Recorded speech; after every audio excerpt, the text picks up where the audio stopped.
All right, so thanks everybody for joining us. Sanjay's not able to be here today, so I'm going to be running the show in his stead. My name is Moss Pike. I teach Latin, and I'm the middle school dean of faculty at the Harvard Westlake School in Los Angeles.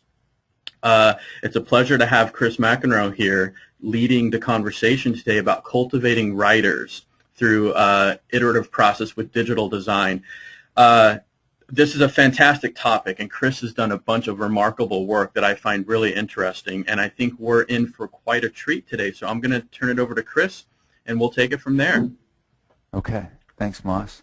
So I'm Chris McEnroe. I'm an English teacher at Tabor Academy, and I kind of have an argument behind all of the presentation today, even though I'm going to be focusing on writing in particular, because that's what that's kind of how I came to, walking down this path of inquiry.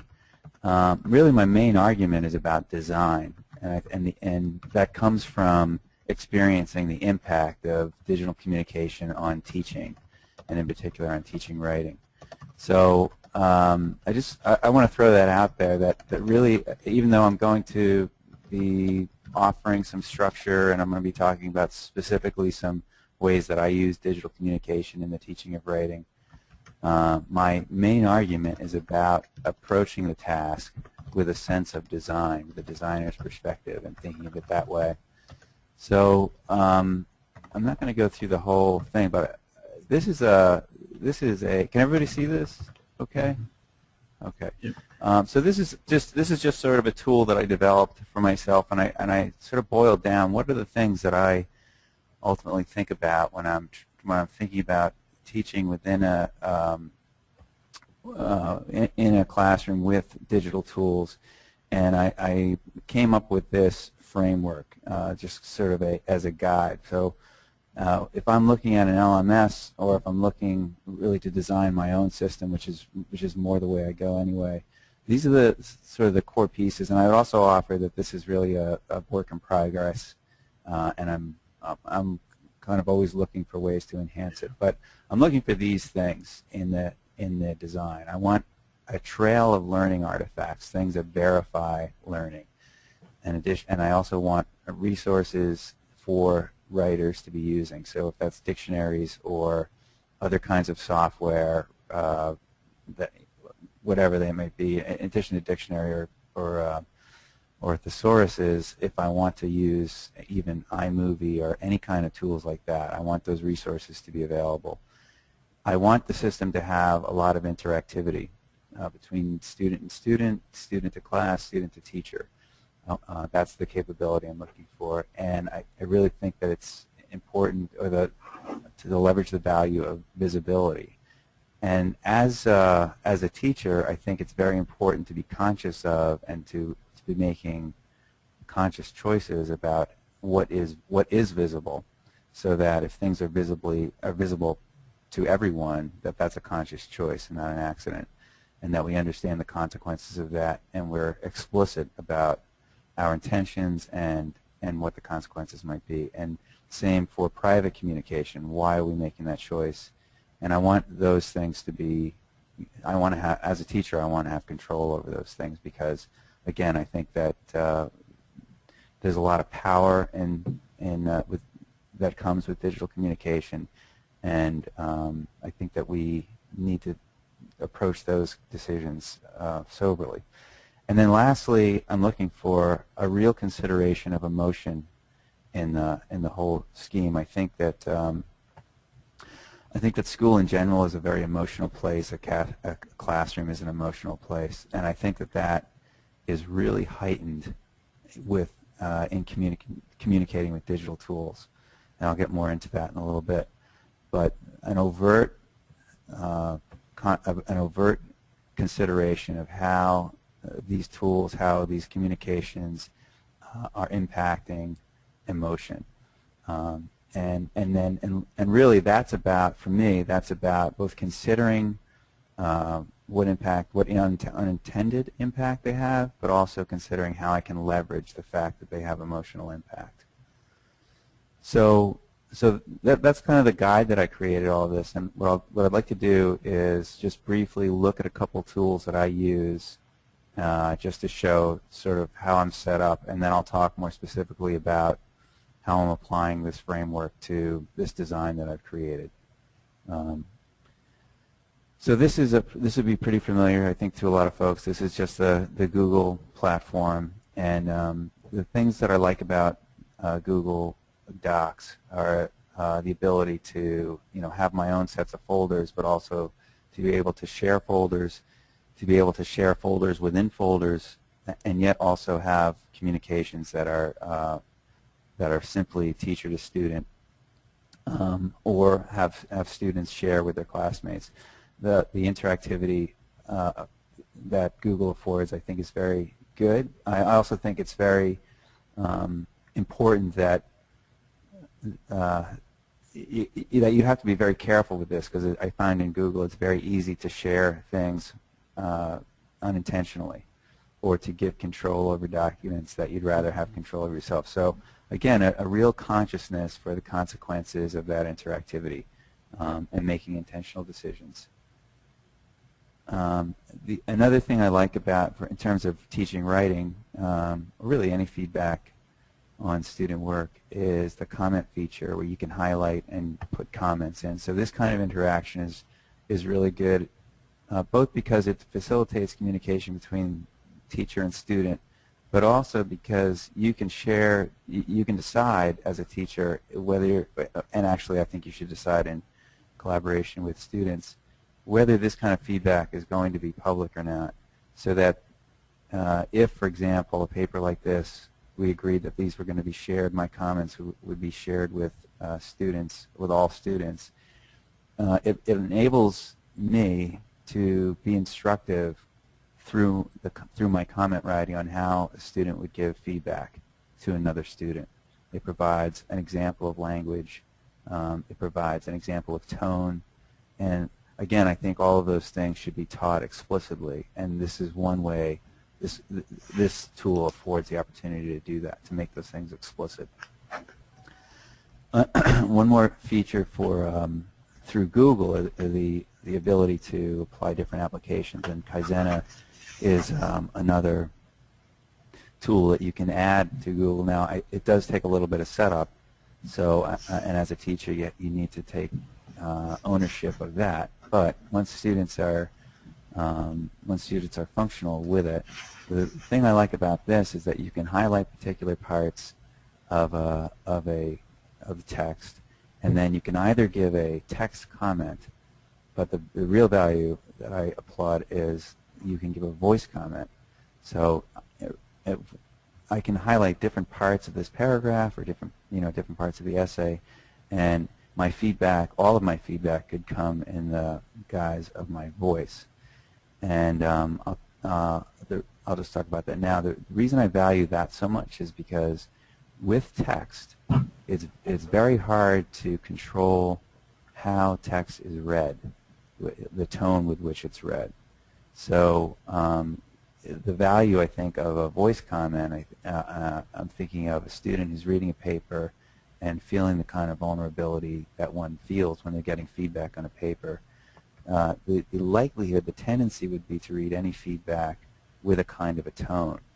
And if you have the opportunity through a tool like this to think very consciously about your tone of voice and how you're delivering the feedback and how you're packaging it with both positive feedback and critique in order to move the work forward, you have the opportunity to really circumvent that wall of defensiveness that you would not have unless you were in, say, a face-to-face conference.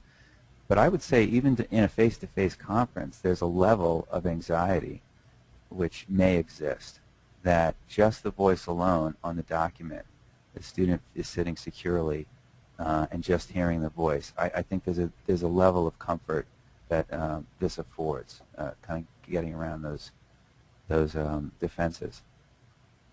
And along with those tools, I like to use a kind of what I call a kind of a mothership, where I sort of organize. This is classroom space. I use this blog, and I use this to just have a common space. This enables me to have a common space if I'm teaching different sections of the same class. I can bring everybody together in this one space so that the 3 sections would be responding to, say, the same prompt and have access to their peers' writing and their thinking. In addition, it gives me an opportunity to provide resources on the side. So if we had shared documents like a shared vocabulary list, or if there are other resources, I can put those links, and this is all very active for me depending on what I might be doing from one quarter to the next. And then there's just some general resources there as well. So that's the resources part. Let me get back to this slide. So that's one set of tools through Google, and an organizing tool that I use through EduBlogs. Turnitin.com is another great tool. And again, I'm not touting these tools in particular. These are just some these are tools that I use in organizing my teaching space. But the Turnitin I really like because it initially started out as a kind of a plagiarism catcher, and it's turned into quite a good platform for portfolio writing. So students can contribute. They would upload their documents, and there is still the plagiarism feature. But as we get into revisions, it enables me to assign revisions to particular peers. So if I want students to give feedback to each other, then I can assign it to specific peers. I can assign them randomly, and we can carry revisions through. But another reason I really like this is that students have access to this whole trail of writing that they've done and all the feedback that they've gotten. And again, I think that while it's great that this stuff is here, we do need to be explicit in taking them back through that so that they can see it. And another really good part of Turnitin.com is the editing feature. So I can highlight specific parts, and we see these little writing bubbles. I can give specific text feedback there, but you see these purple bubbles here. The program actually gives some readability feedback. So if there's a subject-verb agreement, things like that, the program. Now those are not 100% accurate, and I tell students, you want to look at those. But the value of that is that they get a lot of feedback that they will get an immediate explanation if they hover over these bubbles. And then there's also these sort of comment bubbles as well. So like comma splices, for example. If I drag this over and put it over a comma splice, a student only needs to hover over the bubble, and they'll get a full explanation of what a comma splice is. So this really enables me to give the student a lot of feedback, to do it in a kind of neutral way, emotionally neutral way. But this is the feature that, again, the voice comment, I think, really enables me to get around what might otherwise be some emotional obstacles. So in this voice comment, I can only use 3 minutes of voice comment. But again, just having that ability to articulate, what is strong with your essay, and for the student to hear that in my voice, and then to hear my tone as I'm trying to encourage them, I think is really powerful. So I think I'll just pause there to see where do we want to go. I mean, I would in my argument, I'm thinking about like I said, it's an argument for design, and the design feature is to consider really the leverage that we have with the digital tools, and in the absence of consideration of that power, I think that we are ripe to make a whole series of mistakes. But I'd love to see if anyone has any questions, or if there's a direction you'd like me to go in. Yeah. So I unmuted everybody. If you have a question for Chris about any of the resources he shared, feel free to ask him. I have a quick question. I haven't used Turnitin for a while, and I'm very pleasantly surprised at all the features it has. Is it fairly easy to use for students? Well, I think any software, I mean, I think it is fairly easy when you, but as with any software, it needs to be explicitly taught. Mm-hmm. One of my peeves about the digital evolution in education is the tendency that I've seen over and over again to just kind of lay a program into the kid's lap and expect them to be able to use it. Right. I think that's one of the assumptions that we really need to, attack. So I think it is relatively easy, but again, it's one every time that I give feedback on this, I go over it. How do you access the feedback? Mm-hmm. I love the fact that you can drag and drop comments that you would seem to add with regularity right within the document. Yeah, and that's again, it's we all know that the best way to instruct, or maybe we don't know it, but suspect it strongly, is one-on-one. Mm-hmm. And this, to me, gets at some of the value of one-on-one without, again, having that kind of emotional, perhaps that emotional anxiety of sitting with a teacher and going over, my writing, because I think there is that sense of vulnerability. So you get all the benefit of the feedback, but then, again, with the addition of the voice comment, you can associate all that feedback with a particular tone. Mm-hmm. Chris, aside from the affective affordances of being able to leave the voice comments on Turnitin, do you find as an instructor it is more efficient when you're leaving student comments? Because leaving comments for students can be pretty time-consuming. Right. I do find it is more efficient, but it would take it takes a little bit of practice. So it's in order to make it time efficient, because I've heard stories of teachers who are not used to hearing their voices and maybe not used to keeping themselves within a time limit of 3 minutes, sort of running out of time or stopping and re-recording, and so I think there is a bit of a learning curve with that. But once you get it down, I think it's very efficient to go through an essay, for example, or go through some writing and get that general impression. I find it's easier to do that than leave a text comment. Now, can you only do 3 minutes total, or is it 3 minutes per comment? It's 3 minutes total. Okay, that's good. Any other questions? I have one other quick question. Could you just say a little bit more about the portfolio feature of Turnitin and why that's important? Right. Okay, so that gets back to my trail of learning artifacts. Yeah. I think that when we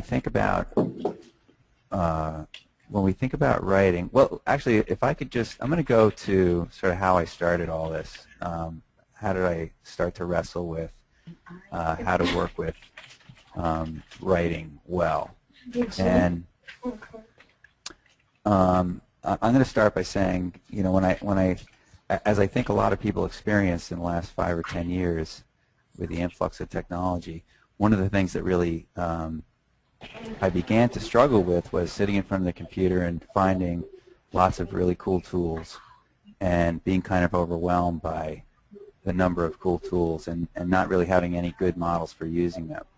And I incorporated some well, but ultimately I found that I needed some direction. So when I was sitting down to think about specifically writing, I think one of the fundamental principles I arrived at was the idea that I needed to challenge my assumptions, all of my assumptions about the teaching of writing, and all of my assumptions about how digital communication was going to impact my teaching. So I really, when I sat down to do this, I had the benefit of working with some frameworks that were, and I found that working with frameworks was very, very useful. But these two frameworks, Teaching for Understanding and Universal Design for Learning, helped me frame my thinking around these things.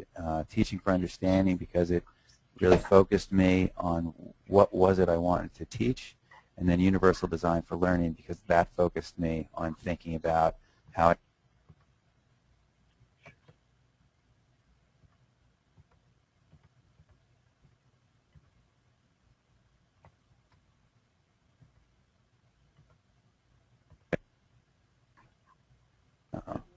Okay, I'm unmuted. Was that a sign loss? No, sorry. Okay. Straight click. So so I just really went back to basics, and I thought about, well, what was important about writing. What did I want my students to understand?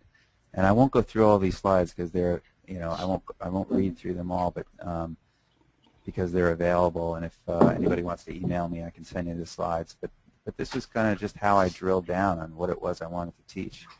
And one of the things that I found, a consideration about what writing process is and what writing is, and as I often put it to my students, I think it's a miracle that you can take a thought out of your own head that isn't a physical thing and put it in somebody else's head, and that's kind of what happens through the whole writing process. But as I started to think about these things, the idea that publishing is the motivating feature of the writing process, that of all the other aspects, it's the thing that kind of what everything else drives for.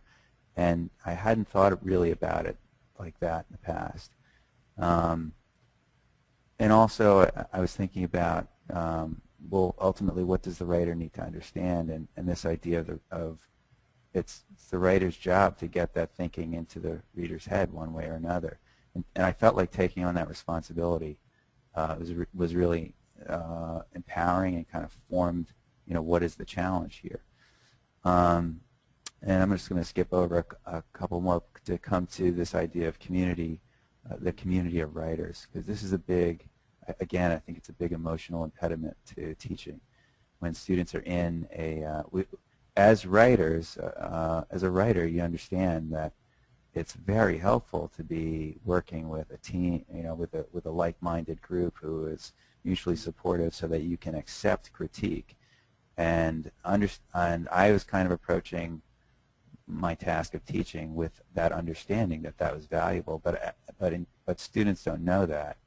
And so one of the explicit tricks that needs to occur in the classroom is that one of the explicit understandings that students need to be able to acquire is that this community of writers is a good thing, and that it turns that sense of vulnerability into a value. Like if you feel vulnerable about something you're trying to express, it would indicate that whatever that is that you're trying to express is important to you, and that's where good writing starts. So ultimately, when if our objective is to teach writing, there are a whole bunch of habits that we need to be thinking about. I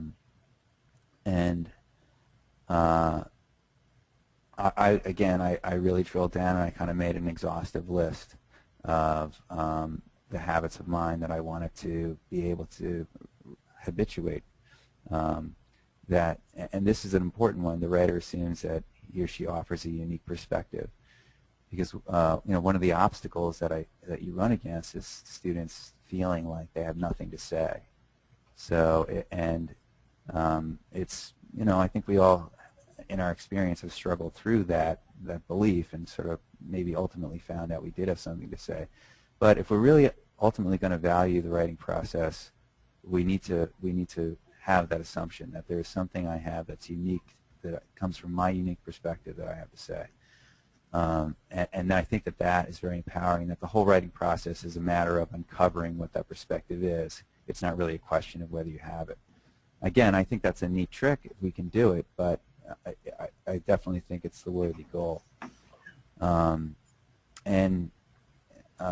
this other one of the writer embracing sharing through the process is a benefit. So it's hard to, I think it's hard to share writing for kids, and so that becomes the puzzle. How do we make it so it's not so hard, and so that they see it's a benefit? And again, looking at peer critique, and I'm just gonna move through these to traditional puzzles. So, as we talk about that, the puzzles come from both sides. How students feel about writing when they come to the table, how they feel about the classroom, and how teachers, the assumptions that teachers make, and how how can we meet to sort of move them through those challenges. And the way I think digital design helps is in that, if first of all, when we think about the driving motivation of publication as that's the motivation for writing process, all communication through digital means is an act of publication. So by functioning within a digital realm, in order to participate, you must, in a sense, publish.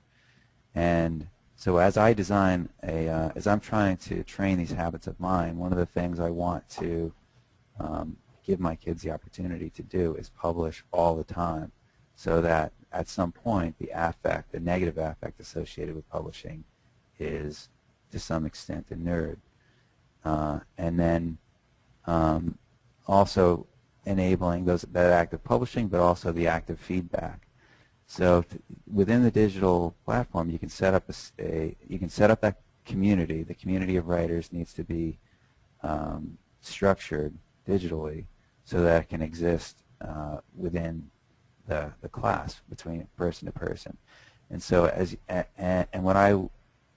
again, because of, I think, both the affect on the person-to-person side, but also when you're trying to publish digitally, I want to work around that affect. So the initial communications I would make, very risk-free, and in order to kind of habituate, and, to be honest, to manipulate that sense of vulnerability, to make it so that, well, it felt like a risk, and I try to make that explicit too. It felt like a risk to publish on the blog or on the or to share your document, but in essence it wasn't, because you really weren't sharing anything that was all that risky. Say it was your favorite kind of ice cream, and explain why that's your favorite. Make those initial interactions so that they are very low risk, and then use those interactions to demonstrate, to elevate writers to the stage, and then to make that experience of being on stage, say if you are using a piece of writing as the focus of a class discussion, to make sure that that experience is very positive for the writer. Not in a phony way, to look for ways that it's working, and also to provide language and tone for how do I bring this writer forward without making them feel like it's a good experience. And so doing that, you can, in the digital platform, you can really facilitate those communications, and you can give micro feedback to individuals who are communicating with each other, constantly modeling, constantly monitoring, and also sort of stepping right up next to individual writers, and giving them specific feedback that is only between you and the writer, or again doing that so that other people can see, so that it's public. And it provides, I think, a really rich environment in which you can model and demonstrate and support and teach really what are those habits. And through all of that, I think by going through that process over and over again, you get to the point of habituating those practices. I saw Jen with a question. Did you have something to ask Chris?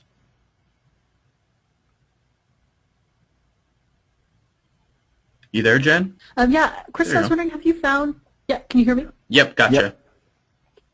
Have you found a particular sequence of genre that seems to help kids habituate themselves more easily through this public process of writing? Yes, I think that for me, especially at the beginning, I think the habituation part is the most important for me. To establish the practices so that they're automatic. Just the understanding that when I write, I'm going to be handing it over to eyes, and that my whole motivation is to craft this piece so that it's really something that I want to express to somebody. So initially, I think it's important to go through that process as often as possible. And so working either with short stories or with poems multiple times. And I would work with themes. Again, I'm always trying to set, especially in the beginning, I'm trying to set students up for success. So if that means picking stories depending on the level of reader I'm dealing with, and it really does mean coming to the skill level of students, if that means picking stories with the exact same theme, just so that at some point they can start to recognize theme, then that's what I would be doing. Same with poems. I'm going to choose poems that are going to challenge them to a degree, but also set them up for success. Does that make sense?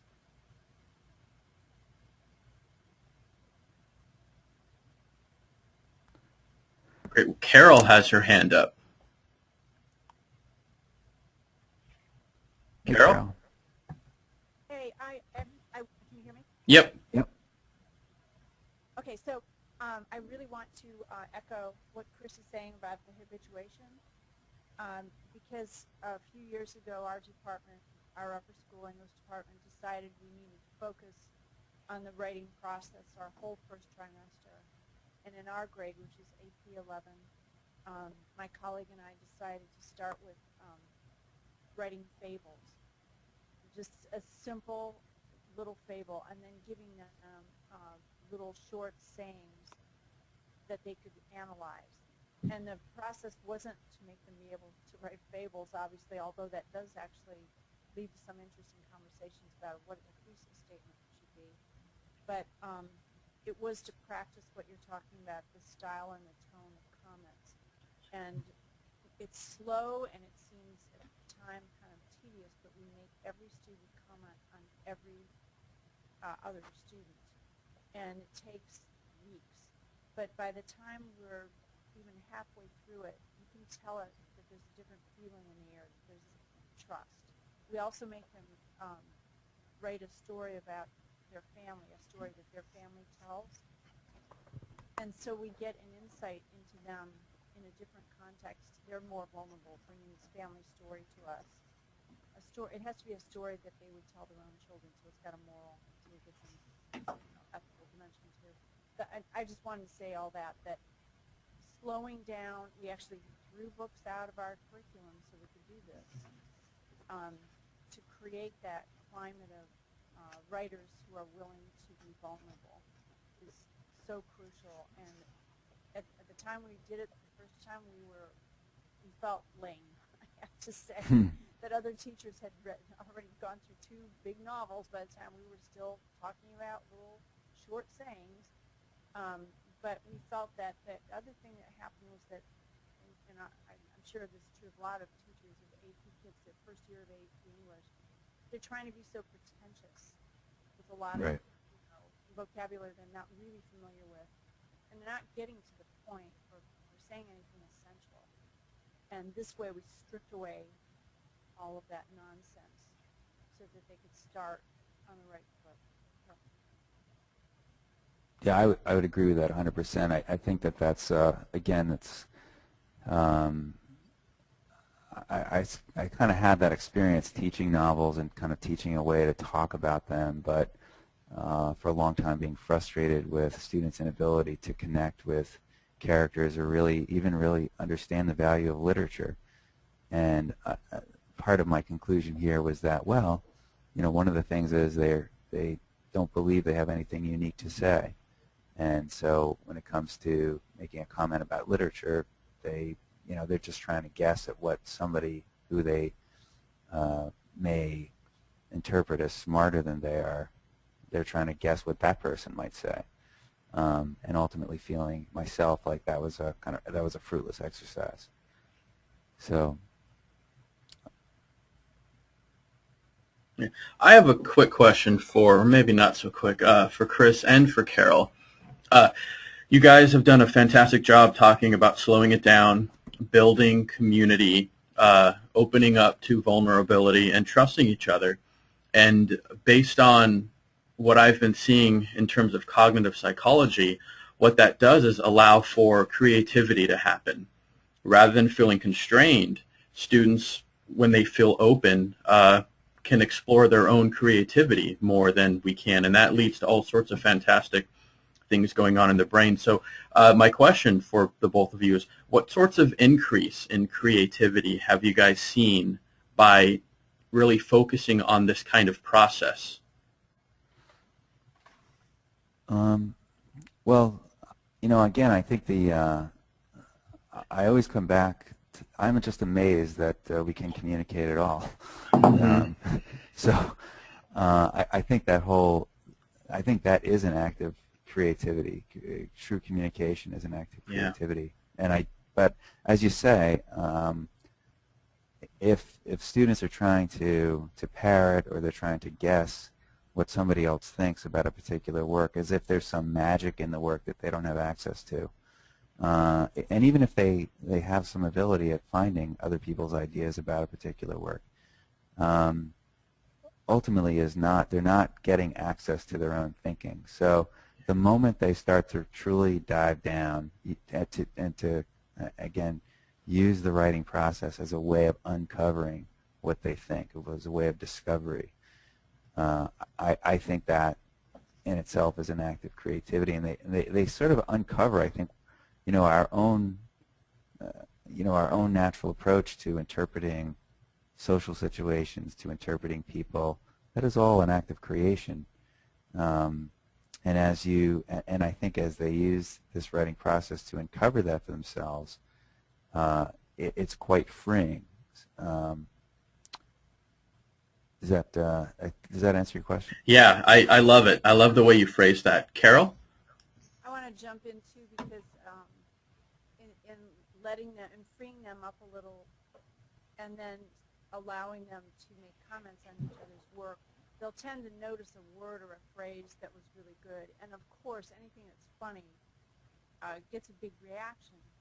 And because it's public and they know all their writing is going to be shared publicly every time, they start seeking more of those moments when everyone's laughing with them. It's a great feeling. And I really love humor, so they get that right away. They realize right away that I'm really valuing it. And it seems to feed on itself once it gets going. It's like I have these friends in California who think I'm funny, and when I'm with them, I'm hysterical. And when I'm with anybody else, I'm not. So I truly believe that we seem to rise to the occasion when you're getting good feedback for it.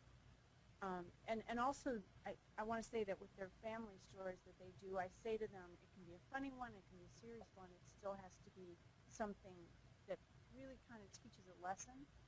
And so when we sit and listen to these, 1 minute we're crying and the next minute we're laughing, it's really hard to hang on to your stiffness, you know what I mean? Right. That leads to bad writing. It loosens them, and I think creativity comes out of that, too.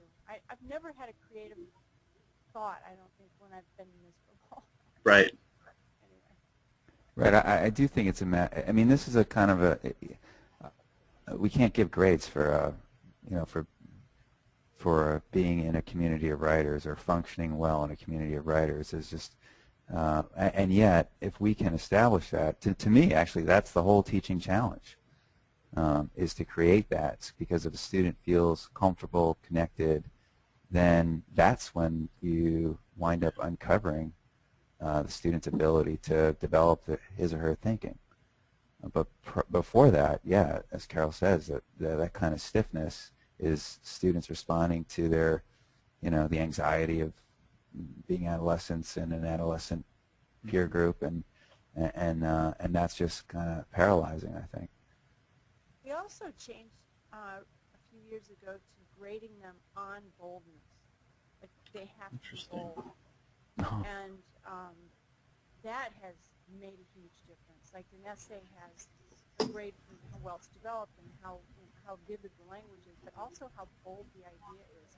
And of course, it means sometimes they go, right off the end of the cliff with an idea, but it helps them reach out a little bit.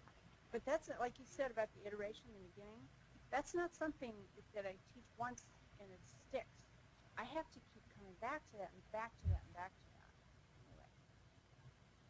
Anyway. Right, and I think that's a great example of targeting, being explicit about what you want to develop in students. Being, and I think if I go back to the beginning, when I started to drill down on this stuff, going after my assumptions about what I thought I was teaching, about assumptions I was making about students, I now, before I walk into a classroom, try to make a list of my assumptions, and I attack those assumptions. I try to uncover them so that I'm not assuming anything. And I will confirm sometimes, hey, is this an okay assumption to make?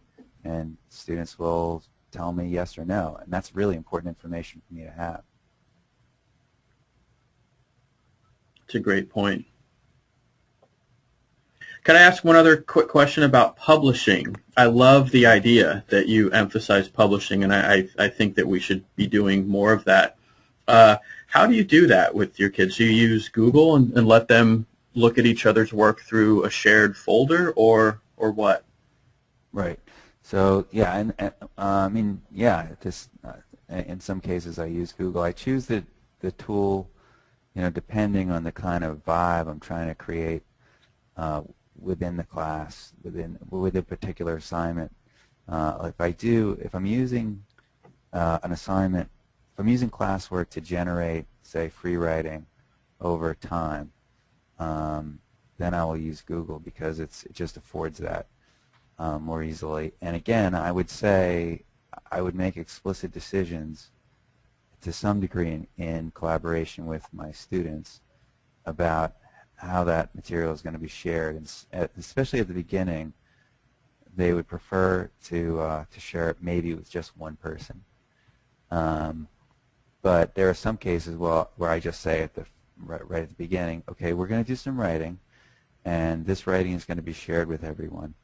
And to get at the affect of that, again, the reason that's valuable is because, in part, because it's a little bit anxiety provoking, but because if people are tentative about their writing for whatever reason, it will provoke that anxiety, but it will also elevate their attention to what they publish in most cases. And that, again, that's a bit of an assumption on my part, and it's one that I'm explicit about before I could launch people into this, into publishing. I say, like, you will sense a kind of anxiety when you go to publish. And I'll encourage them to, acknowledge the anxiety, but realize that you're going to do your best work, and you're going to write this sentence, and I'm confident that you can write sentences, and you're just going to publish, and then we're going to talk about that tomorrow. And I really find that the more I am explicit about those things, the more I bring them up in class, the more relief it gives within the community, because it's one of those things that if you're in this community and everybody's anxious about a particular thing but nobody's talking about it, I feel like it has that kind of dynamic. Simply by bringing it out on the table and acknowledging it and naming it and giving everybody permission to feel that way and to try to get around it, I find for the community is kind of pulls us together. And again, it's a very small. Initially, it's a very small event. You make it very, risk-free, but that experience is really important to go through. So it's either Google Docs or on the blog. There's a lot of publishing. Yeah.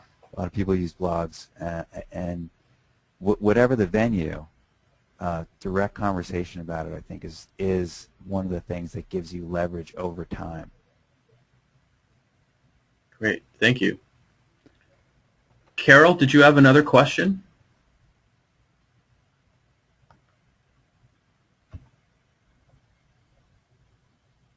Carol? No, sorry. Okay, no problem.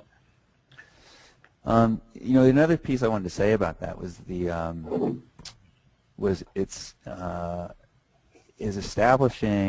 is explicitly coaching people what their responsibility is when they're critiquing somebody else's writing.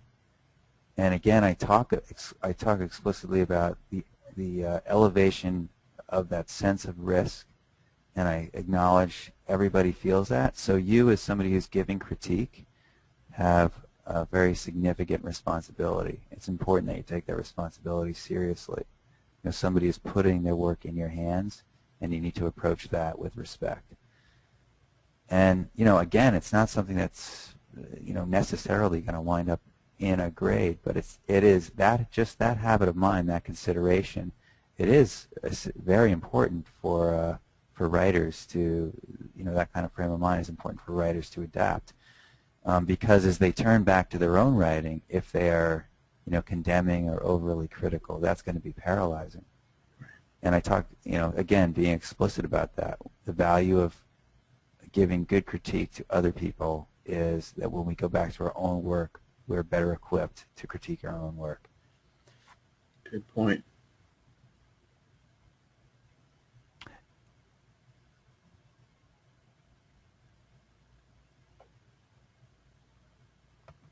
And so, Melissa, we got a few more minutes. I'm gonna throw this out there. This is kind of I'm gonna carry this just a step further, if that's okay. Absolutely. So this I think in teaching the advent of digital technology is it's had its consequences, both good and bad. And I think as I've had some struggles with it, but again, as I sort of come to this understanding of how important design is because of the power of the tool, I sort of made this point in my talk with this analogy of why design is essential. And here we have the little boy who's going to drink out of this fountain or this water hose, and that looks like it's perfectly fine for that. But the thing that digital design does is really ramp up the volume so that it turns it up both in the amount of stuff coming at you, and also I talk about the loudness that it comes at you. So if you're just going to grab a microphone and start talking or singing or yelling or doing whatever you're doing, you really have to learn how to modulate and modulate precisely. Another part of that argument that I made was a consideration of, obviously a consideration of what we're saying over these things. And I think one of the reasons that this kind of teaching writing in a digital platform is really imperative is because of the risk it carries for us culturally, for people in society now.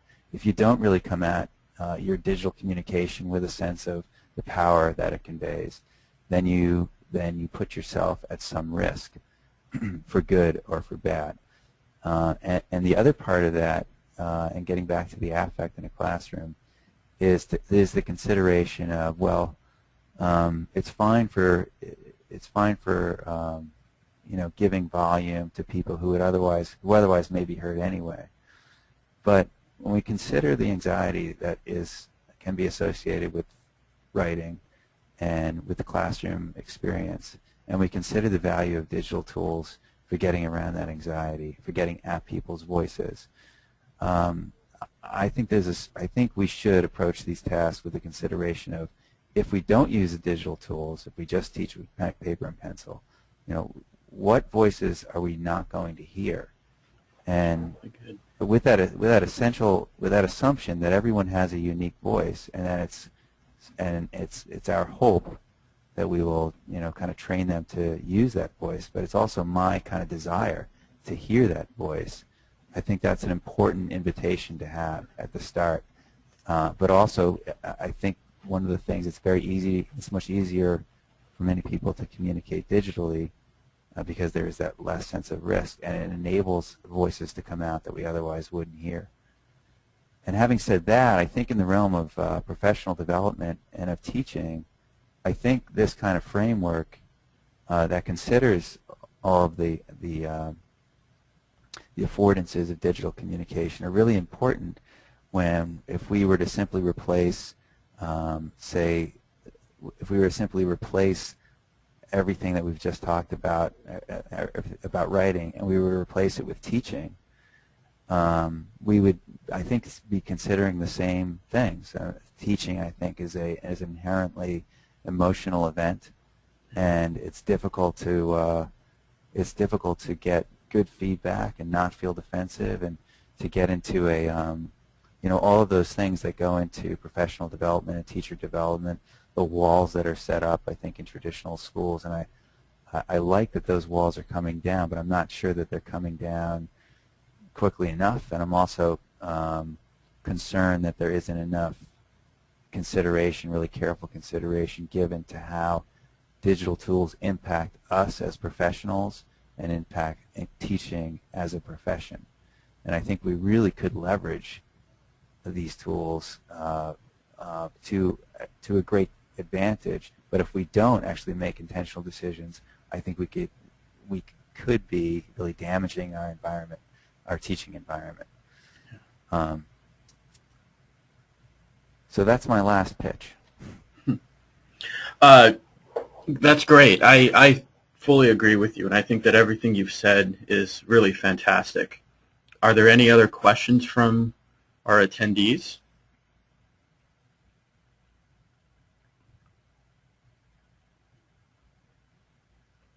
Anything else you'd like to share out, Chris? Well, I guess I'll just end with kind of where I started with this. As I was thinking about going back to thinking about these things, going back to the drawing board, I wanted to come down to what were the basic questions for me, and again, attacking my assumption that that writing is of course writing is worth teaching, and of course process is an important understanding to have.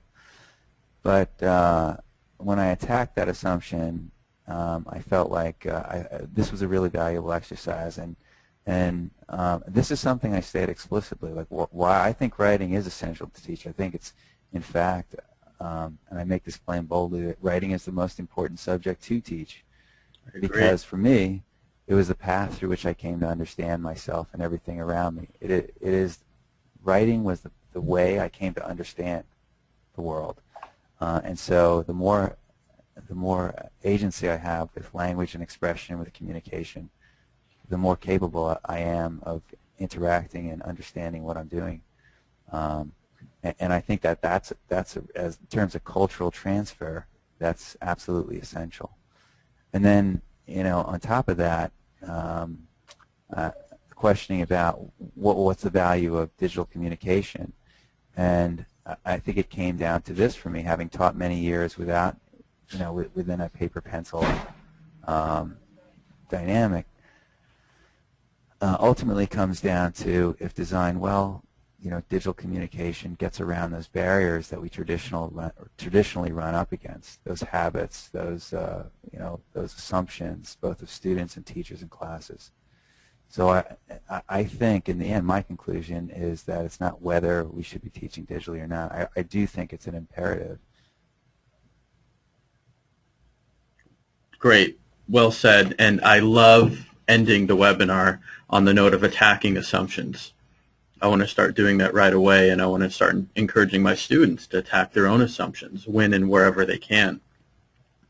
So unless there are any last-minute questions out there, I want to thank Chris for doing a fantastic job with today's webinar.